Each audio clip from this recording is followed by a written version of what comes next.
and idols. For we are the temple of the living God. As God has said, I will live with them and walk among them. I will be their God, and they will be my people. Therefore, come out of them and be separate, says the Lord. Touch no unclean thing, and I will receive you. And I will be a father to you, and you will be my sons and daughters, says the Lord Almighty. Chapter 7 and verse 1 is a continuation. I want us to read that one. Chapter 7 and verse 1. Give us chapter 7 and verse 1. We have it here. I want us to read together. Can we? In 1, 2, 3. Therefore, since we have these promises, dear friends, let us purify ourselves from everything that contaminates body and spirit, perfecting holiness out of reverence for God. Father, we ask that you may speak to us this morning. Let this word break every chain, and let us be separated for you, to the glory and honor of your holy name. Thank you, Lord, and we worship you in Jesus' name. Amen and amen.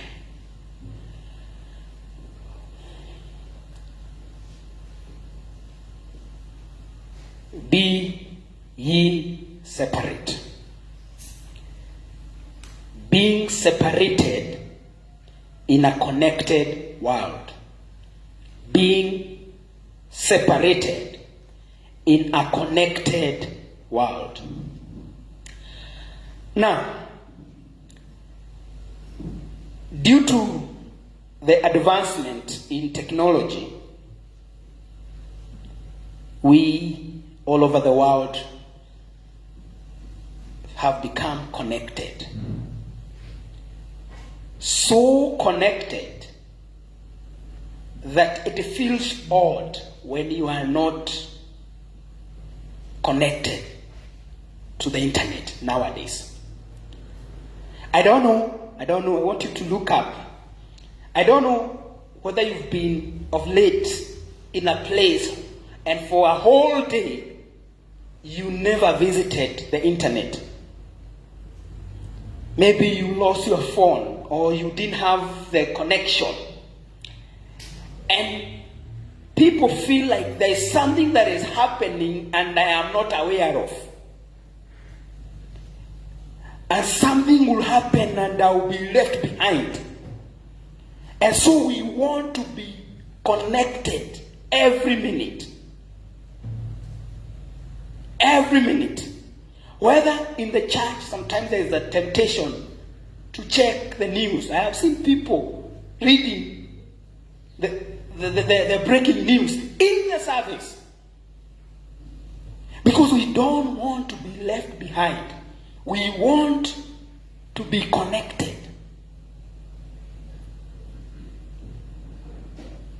Business people know this. And nowadays, especially in the city, every restaurant, almost every restaurant, every business, buildings, public transport, they have connected their premises and their whatever with the internet. Because people want to stay connected. And one of the questions, especially this generation asks when they get into a restaurant or into a matatu, kuna Wi-Fi. Is that true? Na kama haina, especially from where I come from, you don't have business. Because we want to be connected. We want to know what is happening every morning, every minute. And that's where we are. And friends, we cannot pretend this is not what is happening. It is happening. In real time, today, we can see what is happening all over the world. If you read the book of Revelation, can't remember the chapter, I believe it's in chapter 11. John says, and this has not happened yet, but it will happen in the future, that there will be this prophet who will be killed or shot, and he will have a wound. It's prophetic in the book of Revelation, somewhere maybe in Jerusalem, and the whole world will see. In the time of John, he could not probably understand how can people in Kenya see in real time what is happening in Israel or in US. But those days are here. Those of us who watch news when Trump supporters attacked Capitol Hill, we saw it. It was not recorded. We saw them going and breaking doors because the world is connected. We are so connected. I've said this just to introduce my short sermon this morning.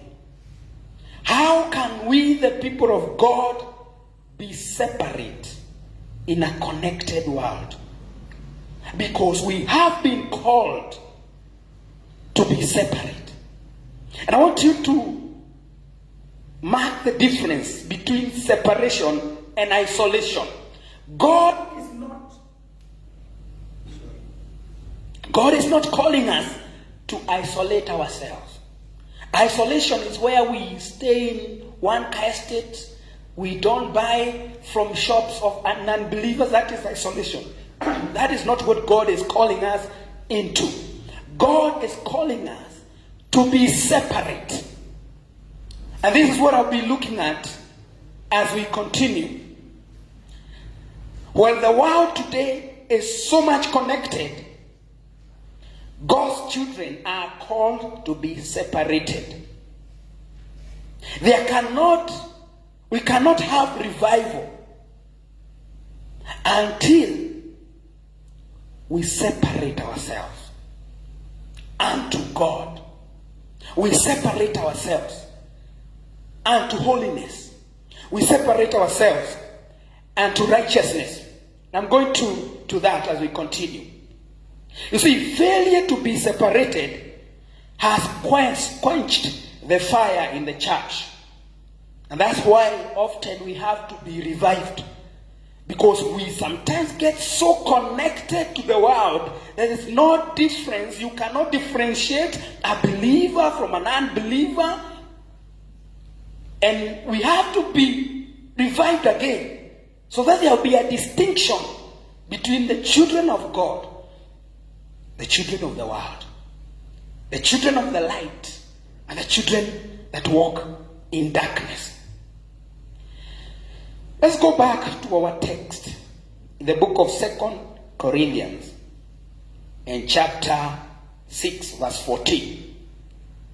Of all the churches that Apostle Paul ministered to, the church at Corinth was worldly. There was a lot of worldliness in the Corinthian church. They were so worldly that they tolerated everything. If you read the book of 1 Corinthians chapter 5, Paul is rebuking this church because they had welcomed a brother who was committing immorality with a stepmom. It's the Bible. In the book of 1 Corinthians chapter 5. They had a lot of issues. There was a lot of carnality in the church at Corinth. And here he comes in chapter 6 of 2 Corinthians. And he tells them, now we need to see a difference. I've said of all churches that Paul ministered, none was worldly as the church in Corinth. And this may have resulted from what was happening in the city of Corinth. Because I want you to know, friends, What is happening in the locality of the church has a way of getting into the church slowly. Some of the things we struggle with here, probably, I may not know, but probably our church in the interior, in the village, may not be struggling with some things. Because there was a lot of influence from the city of Corinth. The city of Corinth was known for immorality. A lot of immorality. Idol worship. And these things have a way, if people are not separated, these things have a way of coming into the church slowly. And that's why Paul is calling this church to separation.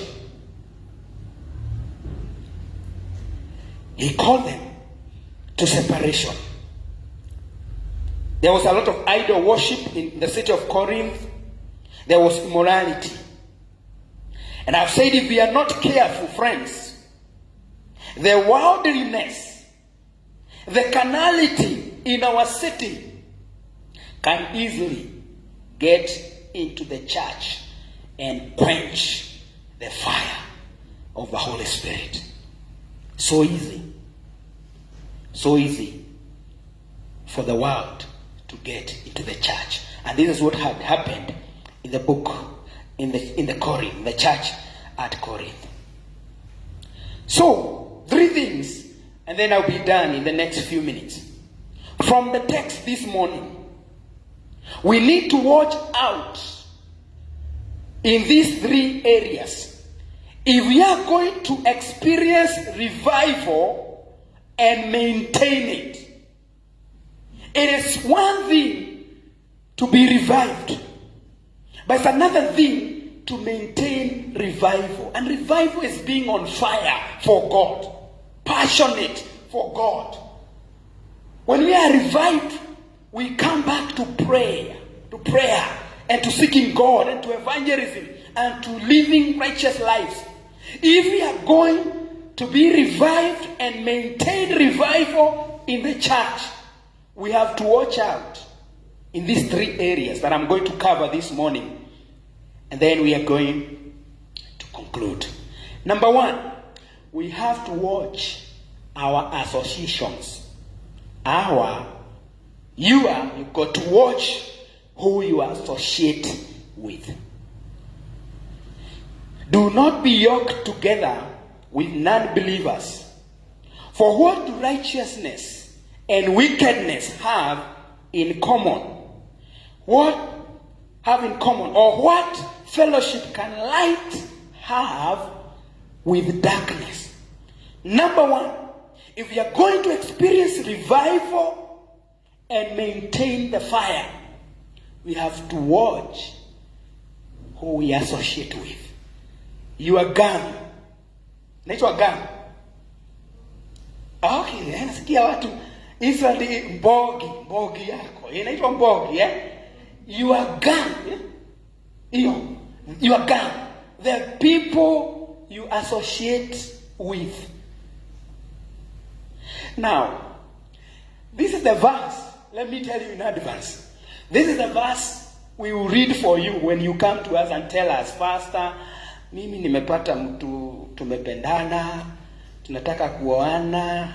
Swali ya kwanza nitakuuliza, ameokoka? Anapenda Mungu. Because that's what you say. Siko sure lakini anapenda Mungu. So nakwambia mapema, hii ndio verse nitakufungulia. So as you come, get ready for this verse. This verse, that's the verse we look at often. But if we limit this verse to just that, that is being unfair. This verse is broad. We are to watch who we associate with, our associations. Well, we should not be isolated from unbelievers. Listen, our association, partnership, and fellowship with them must be guarded by God's word. We should not be yoked together with unbelievers. And I've given an example of getting married to somebody who is an unbeliever, you will have a lot of trouble. Don't do it. But today, that's what... Do we have the fellowship on Sunday? The youth fellowship? The other Sunday? Those things we do, talk working invite, we are going to talk about that there.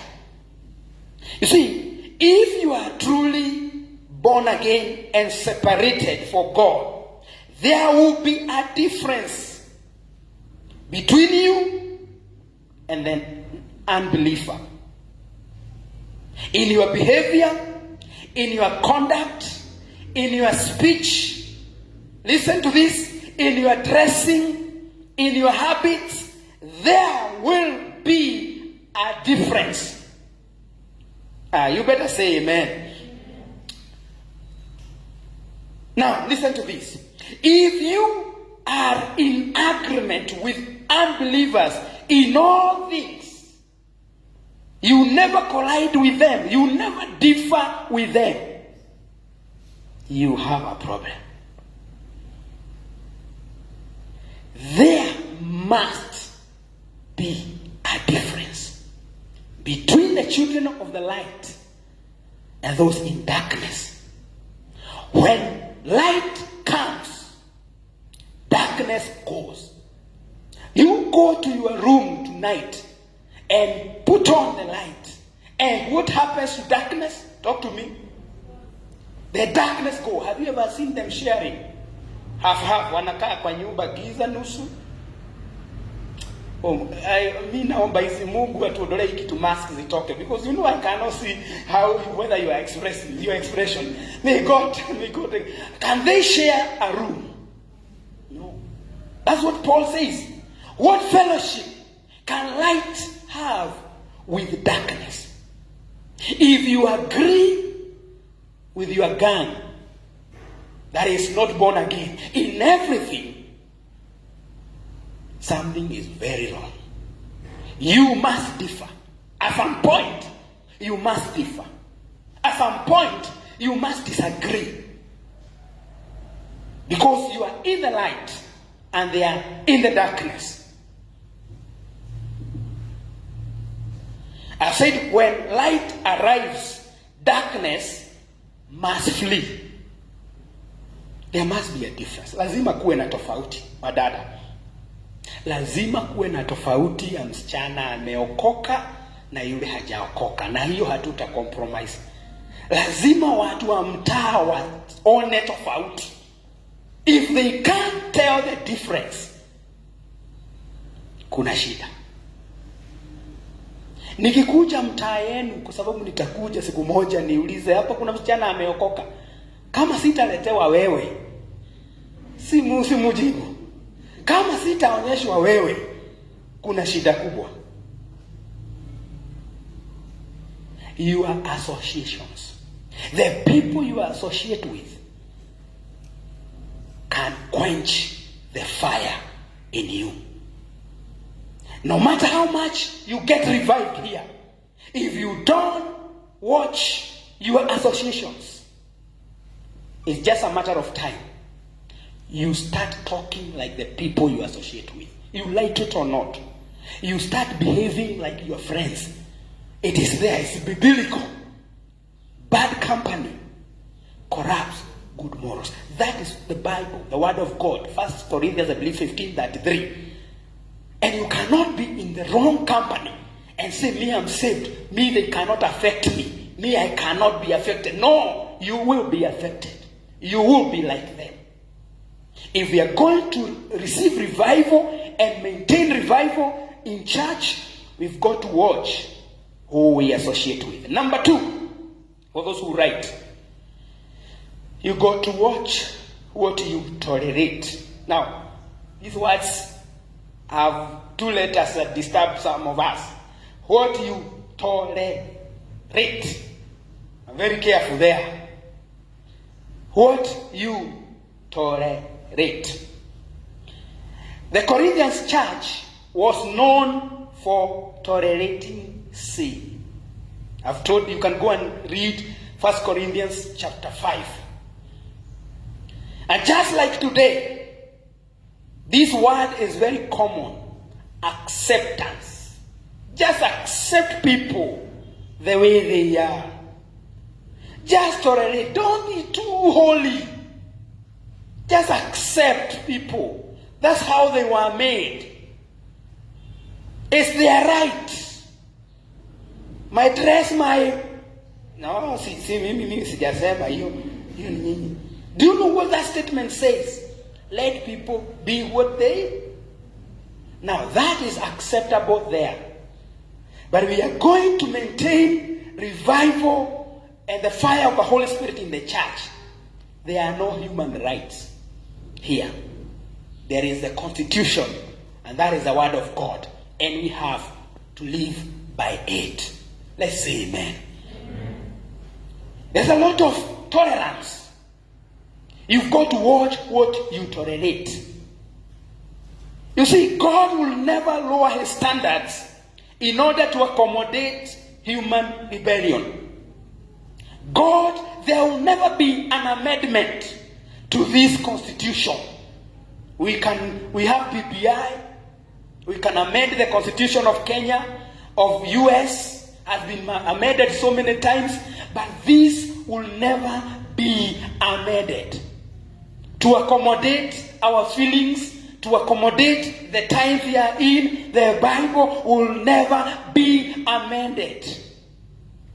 What the Word of God says is wrong. It will remain wrong in 2021, in 2050. It was wrong in AD, whatever, when the Bible was written. It remains wrong. Watch what you tolerate. You see, friends, though Jesus, and people quote this, Jesus was a friend of sinners. That is biblical. Though he was a friend of sinners, he did not sin. And sinners did not alter his behavior. He was a friend of sinners. And remember, I said we are not being called to isolate ourselves. We must work with non-believers. Some of us are employed by non-believers. Some of us have unbelievers in our families. We are not being isolated from them. No, but there must be a separation in our way of thinking, in our way of conduct, in the way we walk, in the way we behave, in the way we talk. There must be a separation if we are going to experience revival and maintain revival in the house of God. You see, when we start tolerating sin in our lives, we quench the fire and there can be no revival. And I have a question for you. That I would want you to answer. Those of us that are here, those watching. Are there some things you have begun to tolerate? Some years back, you could not stomach that. You hated it. It was sinful. But gradually, you are starting to accept it. Are there some music you could not listen to? But nowadays, you are listening to. It means you have begun to tolerate. Are there places you could not step in? But nowadays you often pass through there, although you don't do anything. Unapitia hapo kusalimia mbogi, si ndio? But kitambo, you could not step there. You have begun to tolerate. Are there things you could not read? But nowadays, you read one chapter and you feel, dunia imeharibika aje. But kitambo hata hukusoma one word. You have begun to tolerate. And sooner or later, the fire of God in you will be quenched. The fire of the Holy Spirit will be quenched. This is what is happening in the church of Corinth. These people are tolerating. You can be the way you want. It's free. There's grace. God loves us all. No, he does. But he is calling us to separation. Praise the name of the Lord. Well, number 3, as I conclude. Number 1, we have said, if we are going to receive revival and maintain it, we have to watch who we associate with. We have to take care and watch what we tolerate. And number 3, watch what you touch. Tell your neighbor, watch what you touch. Okay, let's go to verse 17. Give us verse 17. Give us verse 17, and we are going to read all of us together. Then we are going to conclude in the next 2 minutes. Let's read together. Let's read together in 1, 2, 3. Therefore, this side is not reading. This side ya wadugu. Nitasema msome peke yenu. Let's read all of us. Let's go. Therefore, come out of them and be separate, says the Lord. Touch no unclean thing, and I'll receive you. Number 3, watch what you touch. Now, I don't want us to be deep. Alikuwa anamaanisha nini akisema watch what you touch? I want us to take, for the sake of today, I want us to take this literally. What you touch. And I want to ask you a question. Are your hands holy? I don't want us to be deep. Tuanze kusema Paul alikuwa anamaanisha hivi. I want us to take the way it is. Touch no unclean thing. Are your hands holy? The Bible in the book of 1 Corinthians, if I'm not wrong, 2:8, men ought to pray, lifting their holy hands to God. Are your hands holy? What is it that defile our hands? Is what we touch. What we touch. What did you write with your hands? And I want us to take it literally. Sitaki uanze kukua deep hapa. Ati useme kuna maana ingine. Nataka tuangalie hiyo. What did you write? Because what writes? It's our hands. Is it? What did you type this week? Did you write some words? Zile zinaekangwa XXX? Because somebody alikuwa amekukasirisha and we wanted to give them a piece of your mind. And that same hand, we raise it to God. Leana tuambia tuinue mikono. Is your hands holy? Are your hands holy? Sorry.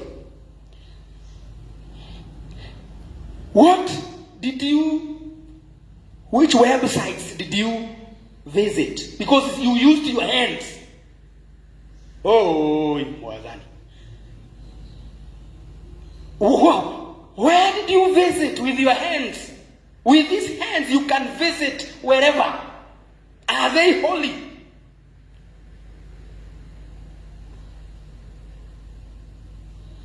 Do we have single people here? Yeah? Si useme ndio. Sasa if I ask that question na usemi, najua nikudanganya kanisani. For those of you, and I want to be very serious here, those watching, those that are here, those of you that are single, not married, you are dating, that girl is not your wife. No, amen. The married people should say amen. Because sisi Mungu ametubariki tumepita hapo. And oh God, that boy is not your husband yet.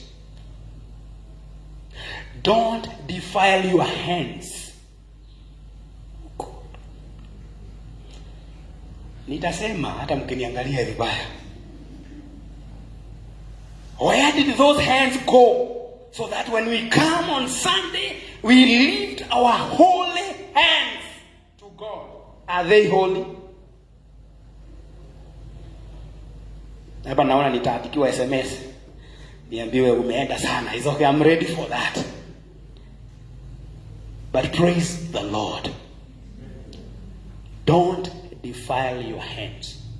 Wait until we give you that man here during the day. And we declare you husband and wife then your hands are free. For now, keep off. I know that's not popular, but I'll say it.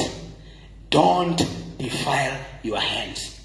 No wonder people have very heavy hands in church. Because hizo mikono zimeandika vitu hiyo wiki, zimetype mavitu, zimetukana watu, zimeguza sijui nini, then unaambia inueni mikono. Mikono iko hivi. Iko hivi. Are your whole hands holy? Touch nothing and clean. Mtakuja church Sunday? Okay. Praise God. Unaweza sema hivi ufukuza watu. Will you come? Are your eyes holy? This week, what have your eyes seen? Are your ears holy? These are the gates to our hearts. What we hear comes to our hearts, whether we like it or not. One time I confronted one of our teenagers. Alikuwa anaweka wimbo mbaya. Kamuuliza sasa, how can you listen such song? I thought you were saved. Ninge pastor mimi sisikii words, nasikia beat. Hiyo beat ni noma. Now how can you differentiate the beat from the words? How can you separate the two? We are talking about separation. Are your ears holy? When you defile your ears by listening to dirty things, as it is in the physical, it is in the spiritual, you won't hear God. Oh, no wonder we say God never speaks. He does. But what is it that your ears have been listening to? No wonder we say I can't see God. Watu bado wanamuona Mungu. Although we don't see God with these eyes, as it is in the physical, it is in the spiritual. What have you been watching? What have you been touching? Guys, I'm reading the Bible. Touch no unclean. What would you touch? If you are going to have revival, if we are going to raise hands and the glory of God comes down, our hands must be holy.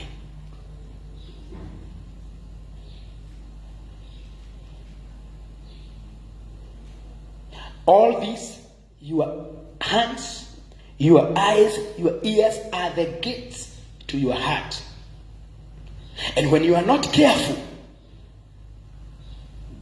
you grieve the Holy Spirit. Let me tell you how to know whether what you are listening is good or not. Because there can be no middle ground. Something is either good or bad. Tusimame. Something is either right or wrong. Look up. Nikikuja, unaweza nikuja basi, kuja tuone. Kama nikikuja utakukesha simu chini. Hata dhamiri yako inakuambia ile kitu nilikuwa naona si mzuri.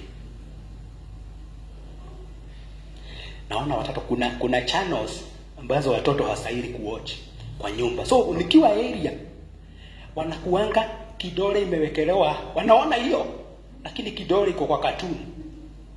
Ili wakinisikia hivi kucha. Why? Because they are conscious what's telling them what you are watching is not right.